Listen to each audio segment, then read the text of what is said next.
निशिकांत दुबेंनी मराठी माणसांबद्दल केलेल्या आक्षेपार्ह वक्तव्यानंतर सर्वसामान्य मुंबईकरांनीही संताप व्यक्त केलाय। केवळ मराठीच नाही तर पंजाबी आणि गुजराती भाषकांनी सुद्धा निशिकांत दुबेंच्या वक्तव्याचा समाचार घेतलाय। तुमच्याकडे रोजगार नाही म्हणून तुम्ही इथे येता आणि इथे येऊन जर अशी भाषा करणार असाल तर ते खपवून घेतलं जाणार नाही। वाघ असाल तर इथे येऊन वक्तव्य करा असं मुंबईकर म्हणताय।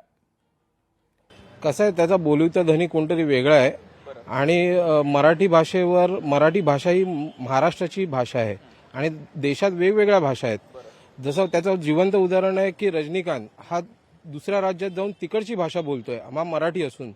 तसंच इतर राज्यातील जर कोण इथे येत असतील आणि मराठी भाषा शिकत असतील तर ठीक आहे, पण ते मुजोरी दाखवत असतील आणि त्यांना मारलं जात असेल तर ते योग्यच आहे। त्याचं उत्तर त्यांना मिळेल। मराठी माणूस काय लेचापेचा नाही आहे। मराठी माणसाची एकजूट बघितलेली आहे सर्व भाषिकांनी।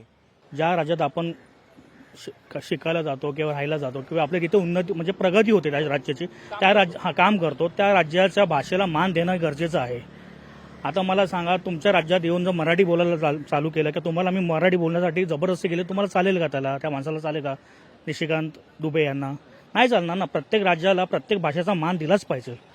जर हे मान देत नसतील तो कसा त्यांना तो जशा पद्धतीने त्यांना धडा भेटला जाईल। महाराष्ट्रामध्ये आलेत ना, त्यांना घेऊन जायची हिंमत दाखवा।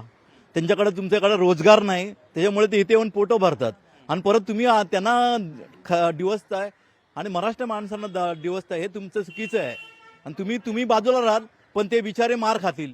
त्याचं काय? तुम्ही तिकडे लांब राहता दुबे, तुमची हिंमत असेल तुम्ही महाराष्ट्रात येऊन बोला। लोकशाही मराठी ऐका, पहा, जागरूक रहा।